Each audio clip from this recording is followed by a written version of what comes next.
شريك له وأشهد أن محمدًا عبده ورسوله صلى الله عليه وسلم. أما بعد فإن خير الحديث كتاب الله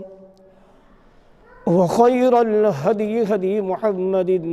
صلى الله تعالى عليه وسلم وشر الأمور محدثاتها فإن كل محدثة بدعة وكل بدعة ضلالة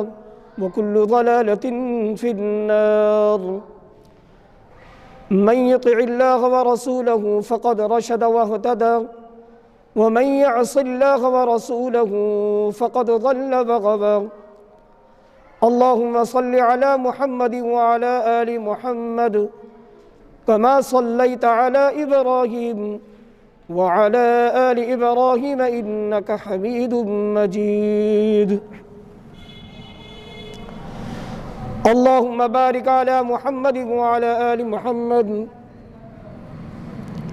كما باركت على إبراهيم وعلى آل إبراهيم إنك حميد مجيد. رب اشرح لي صدري ويسر لي أمري واحلل عقدة من لساني يفقهوا قولي. سبحانك لا علم لنا إلا ما علمتنا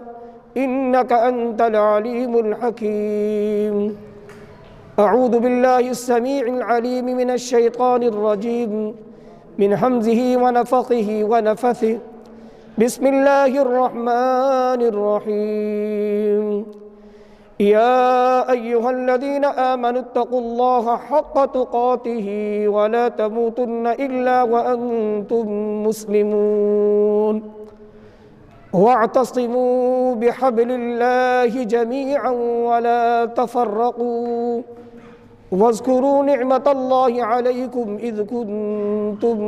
أعداء فألف بين قلوبكم فأصبحتم بنعمته إخوانا وكنتم على شفا حفرة من النار فأنقذكم منها. كذلك يبين الله لكم آياته لعلكم تهتدون. ولتكن منكم أمة يدعون إلى الخير ويأمرون بالمعروف وينهون عن المنكر وأولئك هم المفلحون.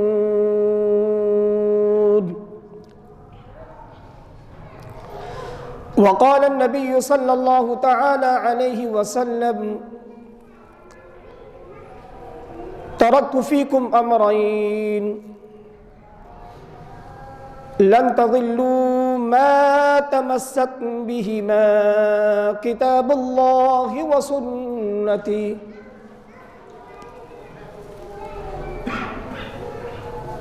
وقال النبي صلى الله عليه وسلم: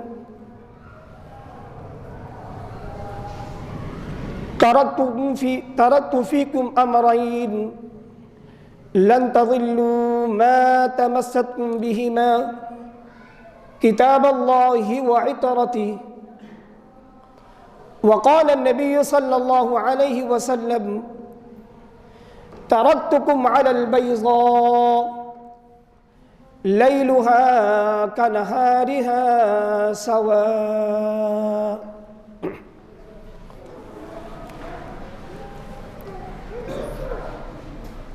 مختصر حمد و صلوات کے بعد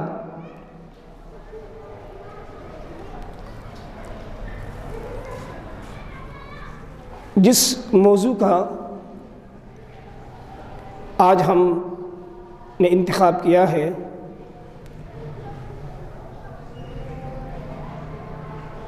وہ بہت اہم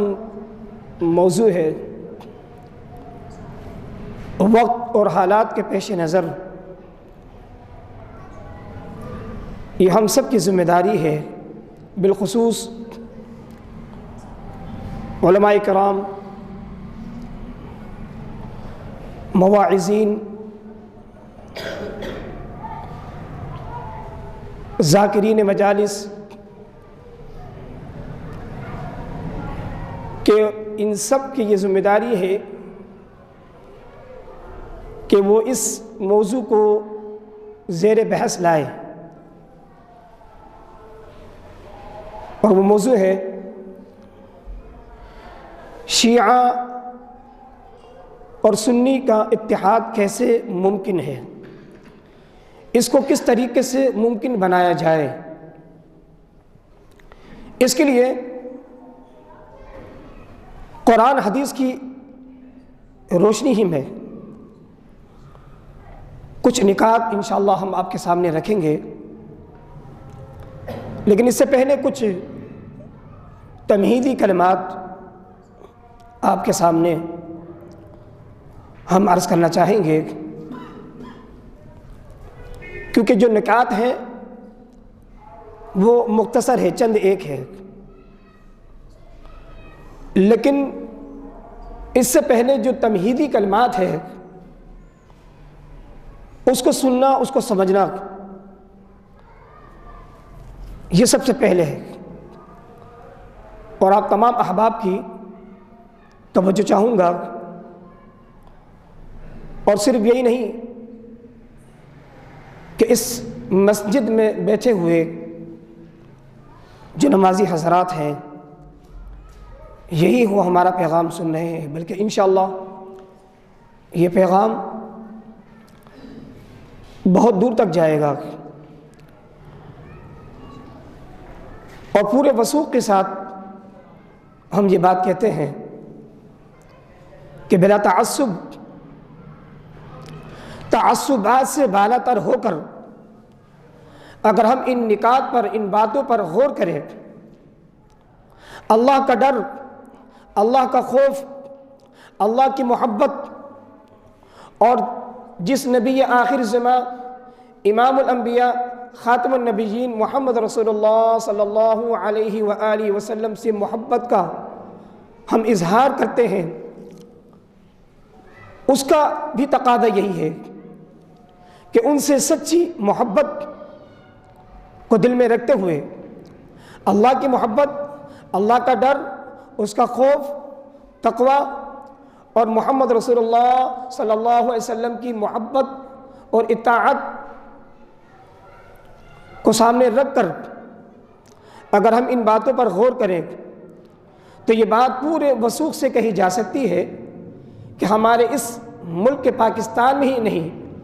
بلکہ اس وقت دنیا کے اور خطوں کے اندر بھی یہ جو تنازعات زور پکڑتا جا رہا ہے،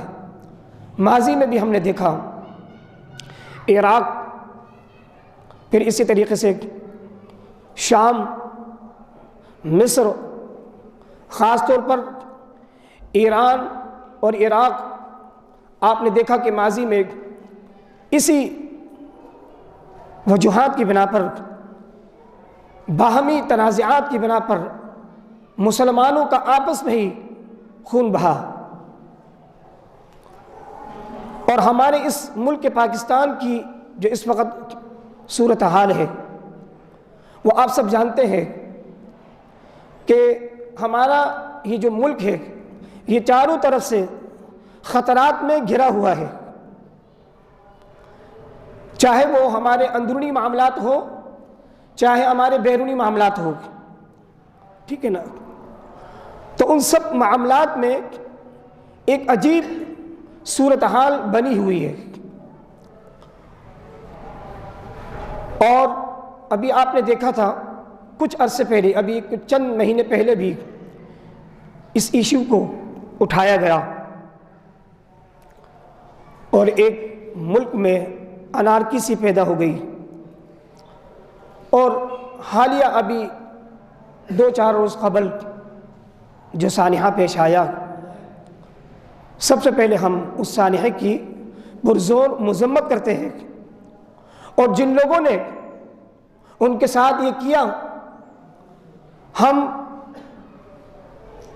برملا اس کا اظہار کرتے ہوئے اور پورے یقین کے ساتھ یہ کہتے ہیں کہ ہمارا ان سے کوئی تعلق نہیں۔ المسلم من سلم المسلمون من لسانه و یدہ، اللہ کے رسول صلی اللہ علیہ وسلم کا فرمان ہے مسلمان وہ نہیں ہیں، صحیح مسلمان اور افضل مسلمان اور افضل اسلام اس شخص کا ہے، یعنی افضل مسلمان بھی وہی ہے اور افضل اس مسلمان کا اسلام بھی وہی ہے کہ جس کی زبان اور اس کے ہاتھ سے اس کا دوسرا کلمہ گو بھائی محفوظ رہے۔ تو جنہوں نے یہ حرکت کی، جنہوں نے ہمارے اہل تشیع بھائیوں کے ساتھ جو زیادتی کی، ہم پرزور مذمت کرتے ہیں اور اس احتجاج میں ہم بھی ان کے ساتھ ہیں۔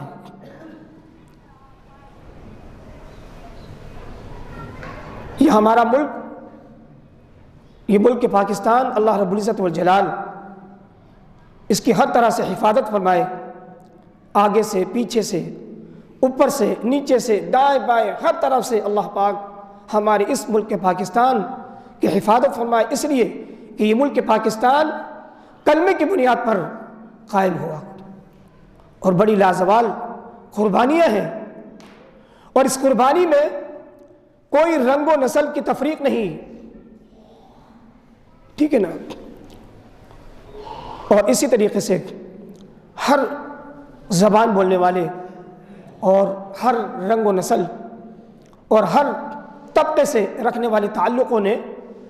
اس قربانی میں اپنا حصہ شامل کیا۔ جو وہاں سے ہجرت کر کے آئے وہ صرف اردو بولنے والے ہی نہیں تھے، اور جنہوں نے یہاں پر نصرت کی، اس خطے میں رہنے والے انصاری کہلائیں گے وہ، اور وہ بھی صرف اردو بولنے والے نہیں تھے۔ تو الغرض کہ یہ کسی ایک کی قربانی نہیں ہے، اس میں سارے لوگوں نے باہمی مل کر، کیونکہ کلمے کی بنیاد پر انما المؤمنون اخوہ کہ مسلمان جو ہے، مومن جو ہے، وہ تو آپس میں بھائی بھائی ہوتے ہیں، ان کا رنگ و نسل، ان کا قبیلے سے، ان کی زبان سے یہ تعلق نہیں رہتا۔ یہ زبان، یہ قبائل، یہ خود اللہ رب العزت والجلال نے خود بنائے ہیں، خود بنا کر فرمایا کہ لتعارفوا، کہ تمہیں رنگ اور نسل میں اس لیے بانٹا، تمہاری ساتھ کو مختلف اس لیے کیا، تمہاری رنگ کو اس لیے مختلف کیا، اور تمہارے کو قبائل میں الگ الگ اس لیے بانٹا لتعارفوا، تاکہ تم ایک دوسرے کو پہچان سکو۔ لیکن ہاں سنو، ان اکرمکم عند اللہ اتقاکم، ساری قبائل کو جمع کر لے، سارے رنگ و نسل کو جمع کر لے، ساری زبان والوں کو جمع کر لے، ان سب میں سب سے بہترین اللہ کے نزدیک وہ ہے اکرمکم عند اللہ اتقا، جو اللہ سے سب سے زیادہ ڈرنے والا ہے۔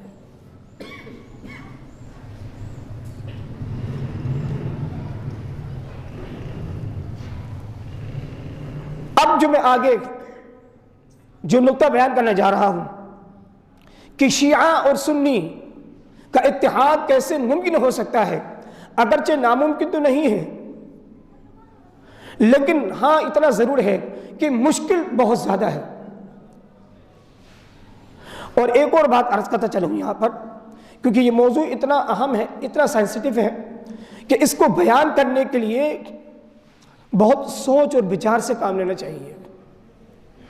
میں نے بڑی اس پر محنت کی اور رات کو بھی بہت سوچ بچار کی، اور اسی طریقے سے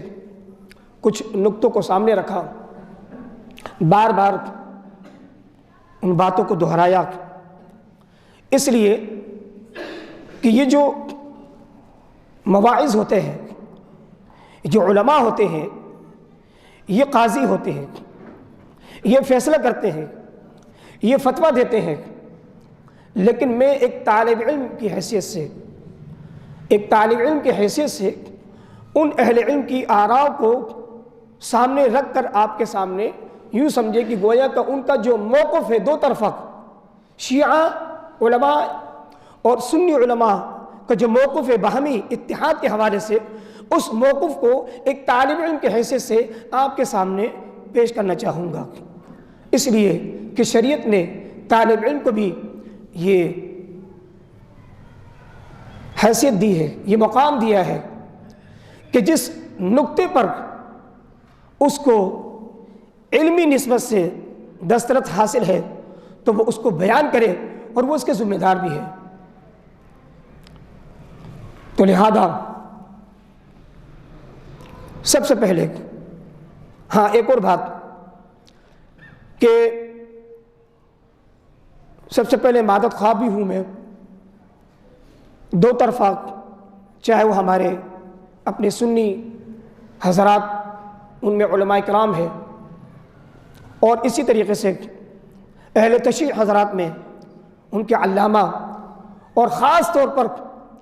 ان ذاکرین سے میں انتہائی مؤدبانہ گزارش کروں گا کہ اگر میری کوئی بات ناگوار گزری ہو، کیونکہ ظاہر سے بات ہے حق جب بیان ہوتا ہے تو لازمی طور پر کوئی نہ کوئی بات، یہ انسان کی فطرت ہے، یہ تو ہمارا دینی معاملہ ہے نا، جس مسئلے میں بھی انسان جب کوئی بات کرتا ہے فطرتی طور پر جب حق بیان کرتا ہے کسی کو سامنے، تو وہ سامنے والوں کو وہ باتیں گرا گزرتی ہیں۔ میں آپ کو ایک مثال دوں، ہمیں کوئی یہ کہے کہ مولانا صاحب آپ نے فلاں موضوع پر یہ بیان کرنا ہے، مثلا حقوق الزوجین، میاں بیوی کے تعلقات سے، اور آپ دیکھتے ہیں کہ اس معاشرے کے اندر ہمارے میاں بیوی کے جو تعلقات ہیں وہ اس میں بڑی پیچیدگیاں ہیں۔ تو اب اس مجلس میں کچھ ایسے حضرات ہیں جن کی گھروں کے اندر کوئی چکلس چل رہی ہو میاں بیوی کے درمیان، اب وہ سامنے والا کیا کہے گا بعد میں، مولانا صاحب یوں لگ رہا تھا کہ گویا کہ جیسے کہ آپ ہم پر تنقید کر رہے ہیں، حالانکہ وہ تو قرآن حدیث کے ذریعے سے وہ پیغام ان چند لوگوں کو نہیں، وہ چند ہزاروں اور لاکھوں کو دے رہا ہے وہ پیغام۔ تو یہ تو سامنے والے کی اپنی ذہنیت کے پر ہے، ٹھیک ہے نا۔ قرآن آپ کھولیں، قرآن جب آپ کھولتے ہیں تو ہر شخص کا جو نقشہ ہے وہ قرآن کھینچتا ہے۔ اگر میرے میں نفاق ہے، میں قرآن کی آیت پڑھتا ہوں تو میں دیکھتا ہوں کہ نفاق کے حوالے سے مجھ میں وہ علامات ہے یا نہیں ہے، تو میرا یہ دینی فریضہ بنتا ہے کہ میں اپنے اس کے اندر ایک تبدیلی پیدا کروں۔ یہ ایک چھوٹی سی ایک مثال دے رہا ہوں۔ تو باہر کیف، تو یہ جو باتیں میں عرض کرنا چاہ رہا ہوں، دیکھیں میں نے پھر کہہ رہا ہوں آپ سے، یہ میرے ابھی تمہیدی کلمات ہیں، یہ کلمات بھی گویا کہ خلاصہ کلام ہے۔ تو لہذا سب سے پہلے ان باتوں کو آپ سمجھیں، پھر انشاءاللہ تعالیٰ آگے چل کے آپ کے سامنے وہ نقطے بیان ہوں گے کہ جس سے انشاءاللہ الرحمن یہ شیعہ اور سنی کا اتحاد کیسے ممکن ہو سکتا ہے۔ یہ آگ جو بھڑک چکی ہے، اس نے ایک شعلے کی شکل اختیار کر لی ہے، خدا نخواستہ ہمارے اس ملک میں اسی بنا پر کہیں زبردست قسم کی بد امنی اور انارکی نہ ہو جائے، تو اس کو بہت حد تک بجھایا جا سکتا ہے ان باتوں سے جو نکات انشاءاللہ آپ کے سامنے رکھیں گے۔ تو میں ان ذاکرین سے بھی انتہائی مؤدبانہ گزارش کرتے ہوئے کہ اگر کوئی بات، اور ان اہل تشیع علماء سے بھی میں انتہائی مادت خواہ ہوں سب سے پہلے کہ کوئی ایسی بات اگر ان کو ناگوار گزرے تو ہم مادت خواہ ہیں اور وہ ہماری اصلاح کرے۔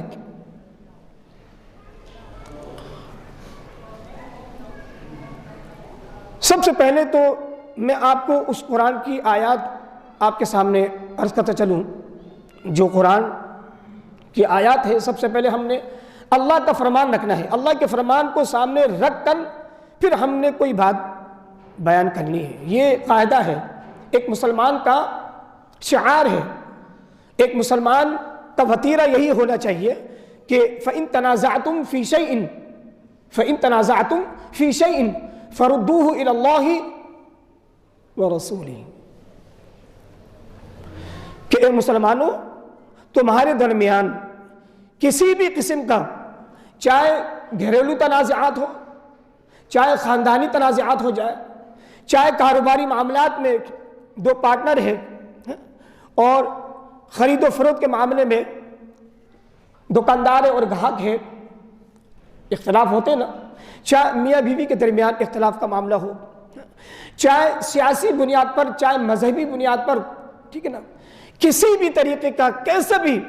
چاہے ایک ملک کی بڑی سطح پر کوئی تنازع کیوں نہ ہو جائے،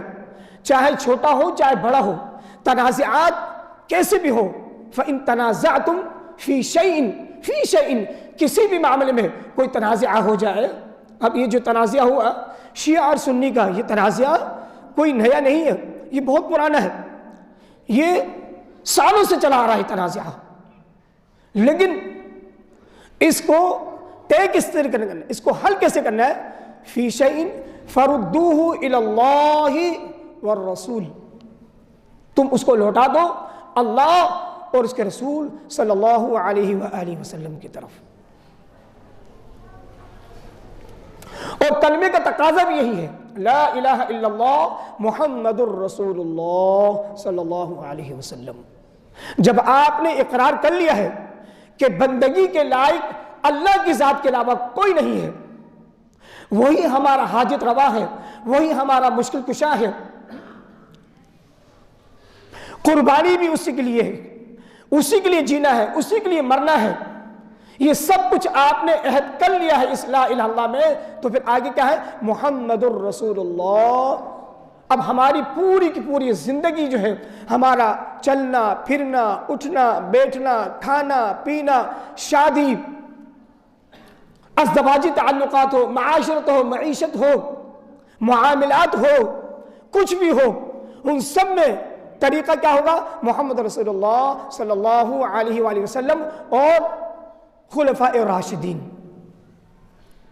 اللہ کے حبیب سے فرماتے کہ انہو یعشکم من بعدی فسیرا اختلافا کثیرا۔ آپ نے ایک مرتبہ منبر پر کھڑے ہو کر یہ بیان فرمایا اور کہا کہ میرے بعد تم بہت سا اختلاف دیکھو گے۔ یہ بات آپ صحابہ کرام کو کہہ رہے ہیں، صحابہ کرام اس بات کے سب سے پہلے مخاطب ہیں، لیکن یاد رکھیے گا یہ خطاب، یہ پیغام قیامت تک آنے والے آخری مسلمان تک لیے بھی ہے کہ میرے بعد تم بہت سے اختلاف دیکھو گے، لیکن باہمی اختلاف، اور یہاں تک کہ اتنا اختلاف ہوگا کہ آپس میں تم دست گریباں ہوگے، لیکن اس کے بچاؤ کے لیے، اس تنازعات کو، اس اختلاف کو ختم کرنے کے لیے، اس آگ کو ٹھنڈا کرنے کے لیے کیا ہے؟ فَعَلَيْكُمْ بِسُنَّتِي، اب تمہیں چاہیے کہ وہ میری سنت پر عمل پیرا ہو جائے۔ سنت کے معنی طریقہ، سنت کے معنی صرف یہی نہیں ہے کہ آپ نے نماز، ہم جب سنت کا نام آتا ہے تو ہمارے ذہن میں ایک خاکہ آتا ہے اور وہ ہے عبادت کا، نماز کا، ٹھیک ہے نا؟ تو سنت کے مطابق نماز تو ہم نے پڑھنی ہی پڑھنی ہے، لیکن اس کے علاوہ بھی سنت کے معنی یہ ہے کہ ہر معاملے میں نے کہا نا کہ آپ کے چاہے ازدواجی زندگی ہو، چاہے آپ کے خرید و فروخت ہو، چاہے آپ کے آپس کے معاملات ہو، چاہے خاندانی معاملات ہو، چاہے ایک شہر کی سطح پر، چاہے ایک ملک کی سطح پر، ان سب میں سنت کا احیاء ہونا چاہیے۔ وَسُنَّةُ الْخُلَفَاءِ الرَّاشِدِينَ الْمَهْدِيِّينَ، اور میرے بعد میرے خلفائے راشدین، جس میں سب سے پہلے سیدنا ابو بکر صدیق، پھر جناب سیدنا عمر بن خطاب، سیدنا عثمان غنی اور سیدنا علی ابن طالب رضوان اللہ تعالی علیہم اجمعین کی سنتوں کو لازم کر لینا۔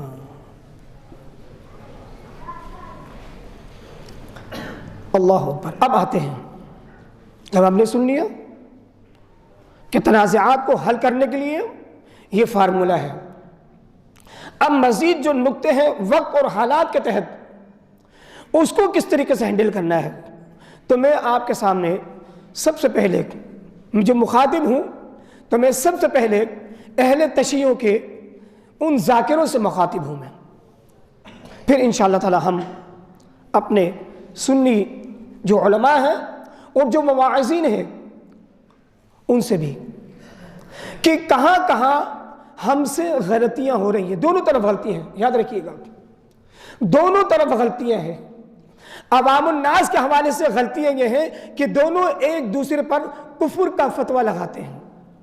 اور دونوں ایک دوسرے کے لیے کہتے ہیں کہ شیعہ کہتا ہے کہ سنی واجب القتل ہے، سنی کہتا ہے شیعہ واجب القتل ہے، شیعہ سنی کو کافر کہتا ہے، اور سنی عوام الناس میں سے کہہ رہا ہوں وہ شیعہ کو کافر کہتے ہیں۔ حتیٰ کہ کس قدر جہالت کی بات ہے کہ بیت الخلاء کے دروازوں پر اور بیت الخلاء کے اندر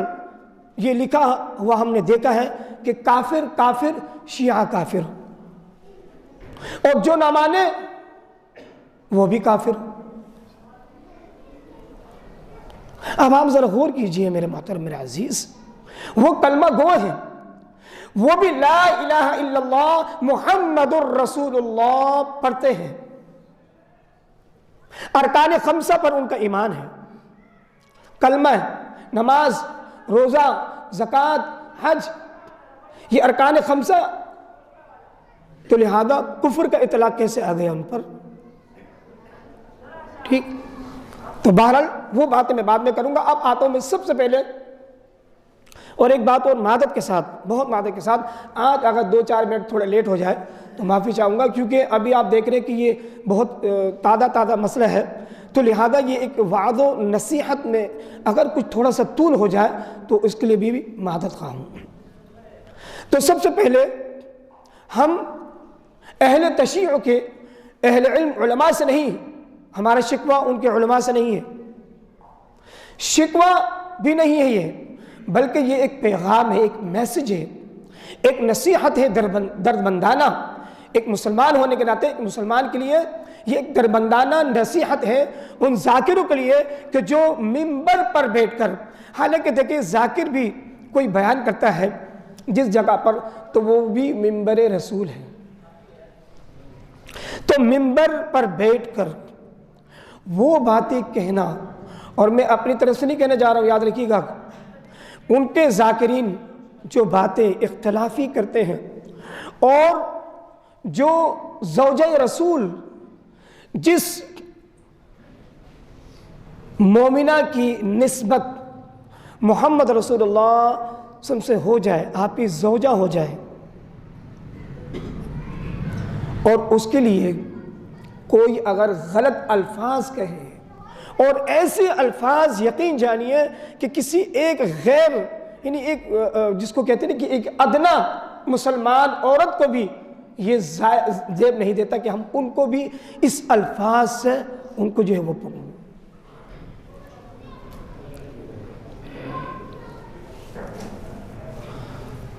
ایسے الفاظ استعمال کرنا، سوچے ذرا، ام المؤمنین، امہات المؤمنین کے لیے وہ الفاظ جو ایک عام عورت کے لیے بھی شریعت اجازت نہیں دیتی، تو ان کے لیے الفاظ استعمال کرنا، خدا کی قسم زبان پر وہ الفاظ لاتے ہوئے شرم اور حیا اور اللہ کا ڈر اور خوف آتا ہے، لیکن وہ ہمارے بھائی کس طریقے سے وہ بیان کرتے ہیں، بلکہ ان کے جو سلجھے وہ علماء ہیں، معتدل علماء، جو چاہتے ہیں اس ملک میں نہیں بلکہ پوری دنیا کے اندر کسی بھی طریقے سے اس معاملے میں امن پیدا ہو، وہ میسج دیتے ہیں لوگوں کو۔ ان میں سے ایک شخصیت کا میں آپ نام لے لیتا ہوں چونکہ قابل تعریف ہے اور بڑی ان کی محنت ہے اور جد و جہد بھی ہے، کافی عرصے سے وہ اس عمل میں جو ہے وہ سرگرداں ہے، اور اس عمل میں وہ بڑے مخلص بھی ہے۔ علامہ جواد نقوی صاحب، بہت ان کی یہ محنت اور کاوش رہی ہے کہ کسی طریقے سے یہ امت وحدت کا پیغام لوگوں تک پہنچے اور باہمی اختلافات اور تنازعات وہ ختم ہوئے۔ اور اسی طریقے سے اور دیگر، اب ان کا میں نام نہیں لوں گا، انہوں نے باقاعدہ آج سے 4 مہینے پہلے جو جناب سیدنا ابوبکر صدیق رضی اللہ عنہ کو برا بھلا کہا، جس شخص نے کہا، میں اس کا بھی نام نہیں لوں گا، میں اس بھائی کو مخاطب کر کے کہوں گا میں کہ اس بھائی نے صحابی رسول پر جو تنقید کی، وہ بھی کلمہ گو ہے نا، وہ بھی تو لا الہ الا اللہ محمد رسول اللہ پڑھنے والا ہے نا۔ اس بھائی نے اپنی زبان سے محمد صلی اللہ علیہ وسلم کے ساتھی کو جو برا بھلا کہا، اس سے جو آگ بھڑکی، تو ان کے اہل علم اور سوچ بچار رکھنے والے معتدل مزاج کے علماء نے ایک میٹنگ کی، آپ سرچ کر کے دیکھ لیجئے گا، آپ کے سامنے ہر چیز ان کی بات۔ تو انہوں نے کھڑے ہو کر یہ کہا کہ ہم نے قطعاً اس کو اجازت نہیں دی، ہم نے اس کا اس جگہ پر داخلہ ممنوع کیا ہوا تھا۔ پھر اس نے مجمع میں، بھرے مجمع میں کھڑے ہو کر کہا کہ یہ کام تمہارا ہے، تم نے اس کو اجازت دی، تم نے اس کو اسلام آباد میں بلایا، تم نے باقاعدہ اس پر پیسہ خرچ کیا ہے، اور اس آگ کو بھڑکا کر اور تم ہی نے اس کو رخصت کر دیا لندن۔ یہ اپنی بات نہیں کر رہا ہوں، انہی کے علامہ کی بات کر رہا ہوں کہ جنہوں نے کہا کہ ہم نے اسے اجازت نہیں دی تھی کہ یہ اس طریقے سے یہاں پر آ کر کسی بھی قسم کو کی بات کرے۔ اب بتائیے، اور پرزور مذمت کرتے ہوئے ایک عالم اپنے ہی ذاکر کی پرزور مذمت کرے تو پھر اس سے بڑھ کر معتدل مزاجی کیا ہوگی اور کیا ہوگا؟ کوئی اپنا مذہب، اپنا دین، اپنا عقیدہ مکمل طور پر نہیں چھوڑ سکتا، لیکن اخلاقی طور پر ہر شخص کی ذمہ داری ہے، چاہے وہ شیعہ ہو یا سنی ہو، اخلاقی طور پر اس کو عاجزی انکساری اختیار کرنا پڑے گی، اس کو اپنے آپ کو سرنڈر کرنا پڑے گا کہ ہاں یہ مجھ سے غلطی ہوئی ہے، اس کو ایکسکیوز کرنا پڑے گا، اس کو معذرت کرنا پڑے گی۔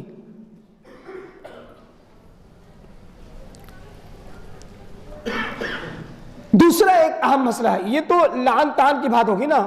اب میں آپ کو ایک مثال دوں، مثال کے طور پر جو لوگ، جو ذاکرین صحابہ کرام پر تبرہ کرتے ہیں، ام المؤمنین پر جو ہے وہ تبرہ کرتے ہیں، ان کو جو برا بھلا کہتے ہیں، حتیٰ کہ بعض صحابہ کرام کو وہ اپنی باتوں سے منافق بھی قرار دیتے ہیں۔ جنگ احد میں اگر یہ کہا جائے، اللہ تعالیٰ یہ تو نہیں پوچھے گا مسئولیت کس بات کی ہوگی؟ مجھے یہ بتلائیے، ایک چاہے شیعہ ہو چاہے سنی مسلمان ہو، آپ پوچھیں ذرا، اب یہ سب سے اہم نقطے کی بات کروں گا کہ انسان کی مرنے کے بعد کل قیامت کے دن، بلکہ قبر میں اور پھر محشر میں جواب دہی کس بات کی ہوگی؟ تیاری تو اس کی کرنی ہے۔ اللہ تعالیٰ اس بات پر قطعاً راضی نہیں ہوں گے، اس بات پر کبھی بھی اللہ رب العزت یہ نہیں کہیں گے ہاں کہ تم نے یہ عمل کیا کہ تم نے جنگ احد میں فلاں صحابی کو واضح کر دیا، یہ منافق تھے، ابھی تمہارے لیے ایک رضا کا سرٹیفکیٹ ہے، تم نے بعد فتق کے معاملے میں سیدہ فاطمہ رضی اللہ تعالیٰ عنہ کو بے قصور ٹھہرایا اور یہ کہا کہ حق ان کا تھا، تم نے معاشر میں یہ بات عام کر دی، یہ تمہارے لیے بڑا بینیفٹ ہے۔ تم نے لوگوں کو یہ پیغام دیا کہ خلافت کا پہلا حق ابو بکر کے لیے نہیں تھا، وہ علی کے لیے تھا، تم نے ثابت کر دیا، خوش رہو، سبحان اللہ،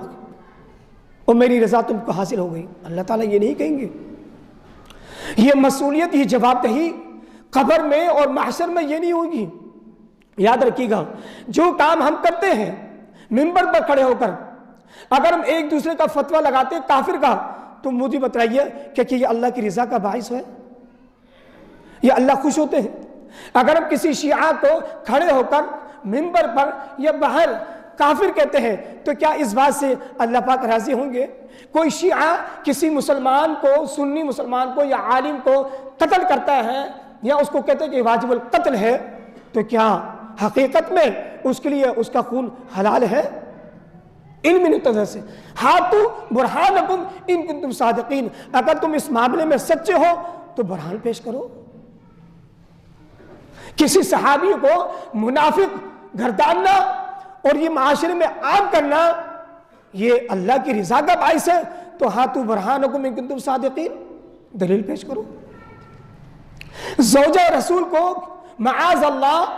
زانیہ قرار دینا، استغفر اللہ، معاذ اللہ ثم معاذ اللہ، کیا یہ اللہ کی رضا کا باعث ہوگا؟ کیا اللہ پاک اس سے خوش ہوں گے؟ سوچیں ذرا۔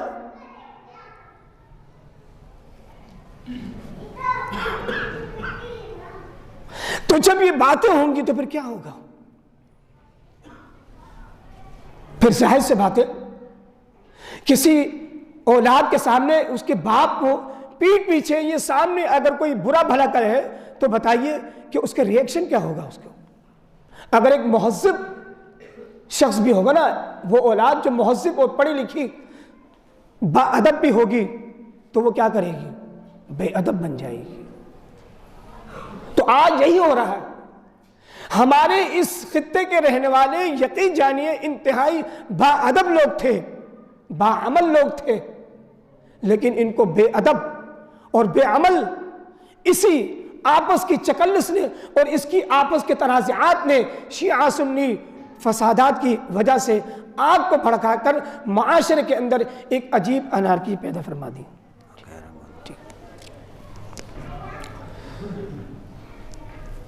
باتیں ابھی رہ گئی ہے، انشاءاللہ اللہ پاک نے موقع دیا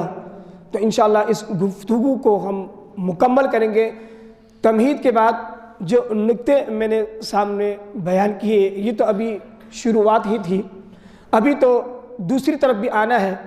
کہ یہ تو ہمارے ان ذاکروں کی جو غلطیاں ہیں کہ جس کی بنا پر ایک تعصب کی جو ہے وہ فضا قائم ہو جاتی ہے، لیکن اس کے ساتھ ساتھ ہمارے وہ سنی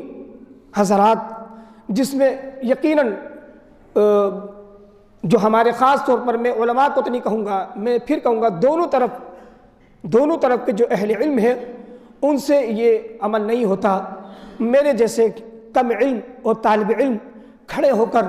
کوئی ایسی بات کہہ دیتے ہیں تو اس سے ایک عجیب فضا پیدا ہو جاتی ہے۔ انشاءاللہ وہ بھی بات بیان ہوگی کہ جو ہمارے وہ مواعظین جو منبر پر کھڑے ہو کر اہل تشیع کو، شیعہ حضرات کو کافر کہتے ہیں اور یہاں تک کہتے ہیں کہ جو نہ مانے وہ بھی کافر، تو بھائی اللہ کے لیے اس موقف سے بعد آ جائیے۔ انشاءاللہ ان کے بھی نکات سامنے رکھیں گے کہ کہاں کہاں ان کی غلطیاں ہیں کہ جس کے بنا پر ان کو مجبوراً جو ہے وہ ایک تعصب کی طرف آنا پڑتا ہے۔ آخر میں اس دعا کے ساتھ کہ یہ جو ابھی سانحہ ہوا اس کی ہم مذمت کرتے ہیں اور اللہ سے اس کی دعا کرتے ہیں اللہ رب العزت سے کہ اللہ پاک ہمارے نہ صرف اس ملک پاکستان کی بلکہ جہاں جہاں بھی امت مسلمہ خاص طور پر فلسطین کے حوالے سے اور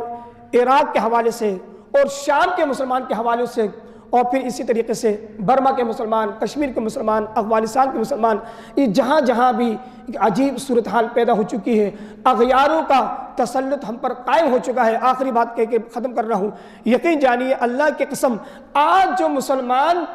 جو ذلیل اور رسوا ہو رہا ہے، آج جو مسلمان کی جو قوت ٹوٹی ہے وہ اسی بنا پر، کیونکہ یہ غیروں کا ایجنڈا ہے۔ یاد رکھیے گا یہ غیروں کا ایجنڈا ہے کہ جو استعمال کرتے ہیں۔ ابھی آپ نے دیکھا ہوگا کہ اس سانحہ میں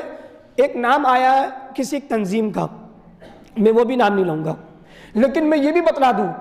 اپنے علم کی بنا پر، ٹھیک ہے نا، اور تجزیے کے حوالے سے کہ وہ تنظیم بھی نہیں ہوگی شامل، وہ تنظیم بھی نہیں ہوگی، وہ کوئی دوسرے ہیں، ٹھیک ہے نا، وہ مسلمان نہیں ہے، وہ کلمہ گو نہیں ہے، کیونکہ کلمہ گو کا یہ کام ہے ہی نہیں۔ کلمہ گو جو ہوتا ہے وہ تو کون ہوتا ہے؟ وہ داعی ہوتا ہے، وہ مصلح ہوتا ہے، وہ خیر خواہ ہوتا ہے، تو لہذا یہ خیر خواہوں کا کام نہیں ہے، یہ کوئی اوروں کا کام ہے، اغیاروں کا کام ہے جو چاہتے ہیں کہ کسی طریقے سے پوری